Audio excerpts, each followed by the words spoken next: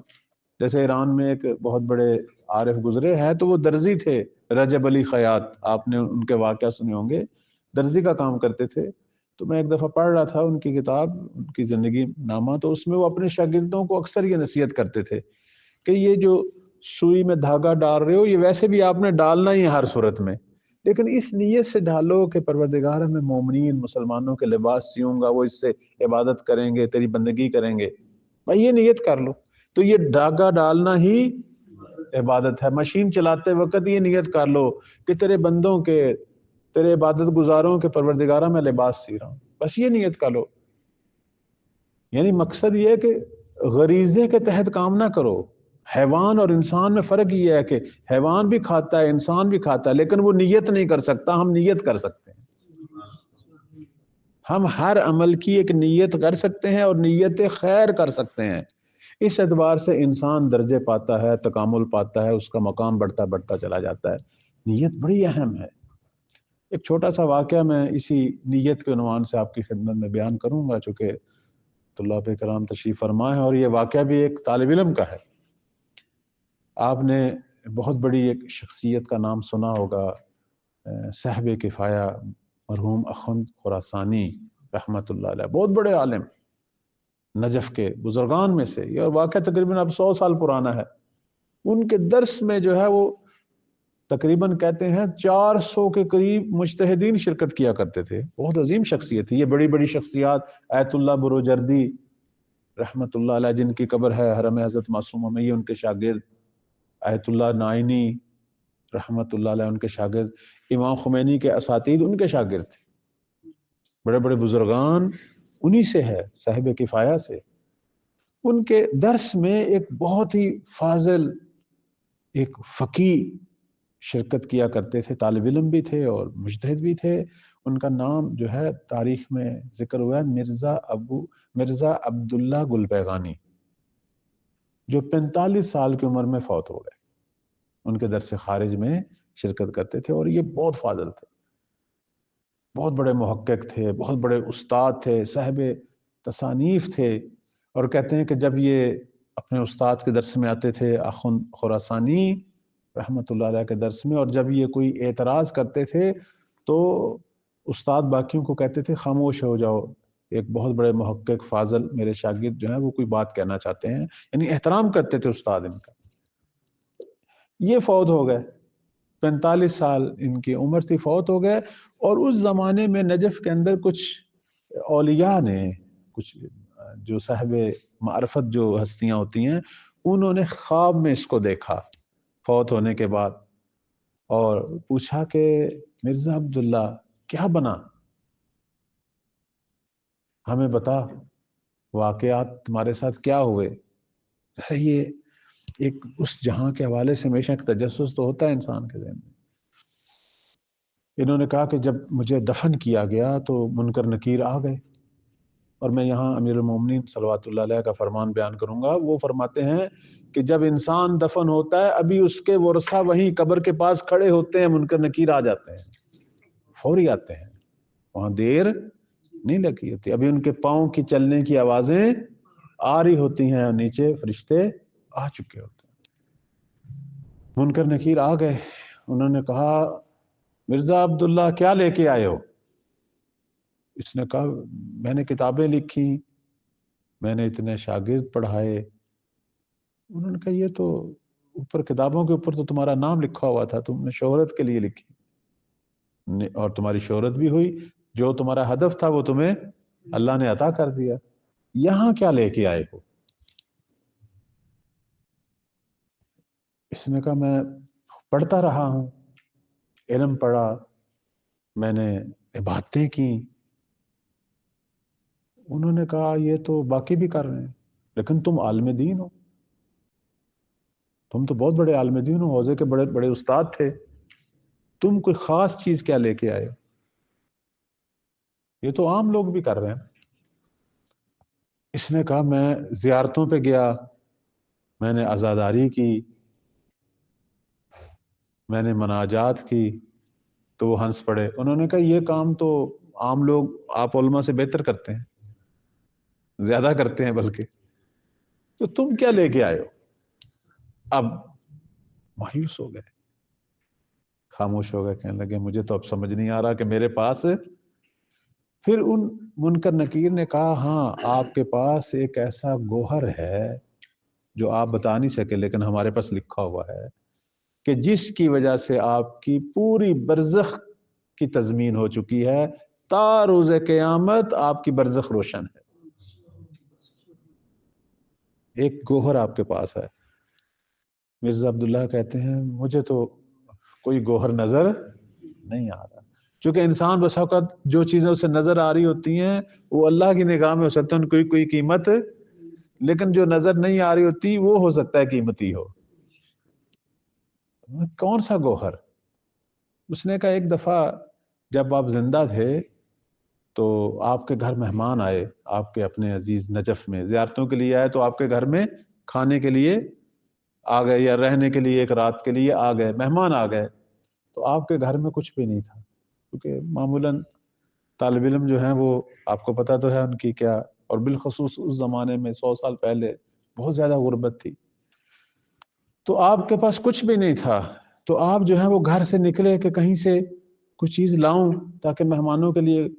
تو گھر سے نکلے تو رات کی تاریکی تھی, ظاہر ہے اس طرح لائٹوں کا انتظام تو نہیں تھا, 100 سال پہلے تو بجلی بھی نہیں تھی.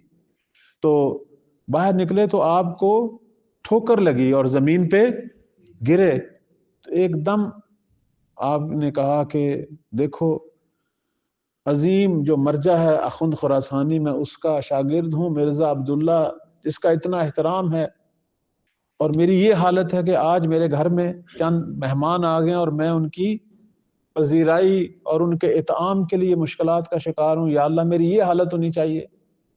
تو نے ایک شکوہ اللہ سے کیا, اور اس کے بعد فوراً سرزنش کی خود ہی کہ نہیں, مجھے یہ نہیں کہنا چاہیے, یہ امیر کائنات مولا علی کے زوار ہیں اور مجھے ان کی خدمت کرنی چاہیے, اور یہ تو پروردگار تیرا شکر ہے کہ تو نے مجھے زائرین کی خدمت کا موقع دیا, میں تیرا شکر گزار ہوں, اور مجھے شکوہ نہیں کرنا چاہیے بلکہ مجھے خوش ہونا چاہیے, اور اللہ مجھے توفیق دے کہ میں ان کا خدمت گزار بنوں.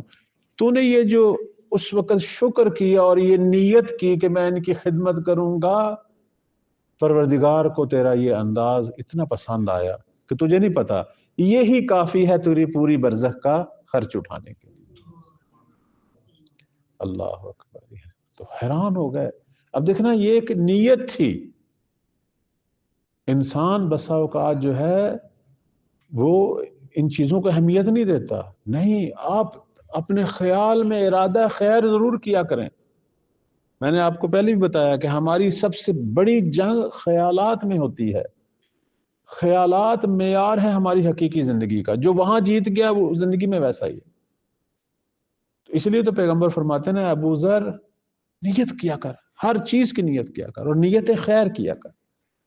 تو مرزا عبداللہ جو ہیں ان کا یہی ارادہ خیر جو اس وقت انہوں نے زائرین کے لیے کیا کہ میں اپنی بھرپور کوشش سے ان کی, اب ظاہر وہ خدمت کیسی ہوئی نہ ہوئی وہ علیحدہ موضوع ہے, لیکن یہ جو ہمت دکھائی انہوں نے اپنے ذہن میں, جو خیال پیدا کیا کہ یہ ظاہر ہے مولا کے اور مجھے شکر ادا کرنا چاہیے اور میں بھرپور ان کی خدمت کروں گا, یہی نیت اور یہی ارادہ جو ہے یہ کہ گوہر کی شکل میں پروردگار کی بارگاہ میں پہنچا.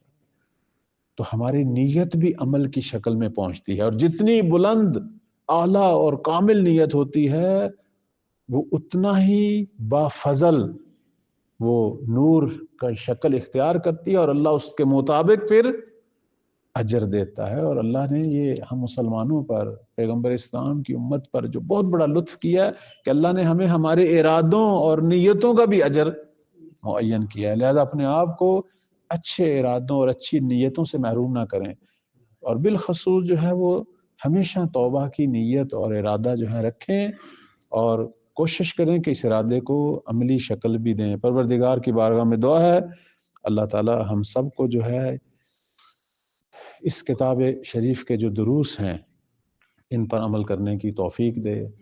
پروردگار ہمارے گناہوں کو معاف فرمائے، ہمیں عالم با عمل بننے کی توفیق عطا فرمائے۔ پروردگارہ ہمیں ارادہ خیر، نیت خیر، عمل خیر انجام دینے کی طاقت اور توفیق عطا فرما۔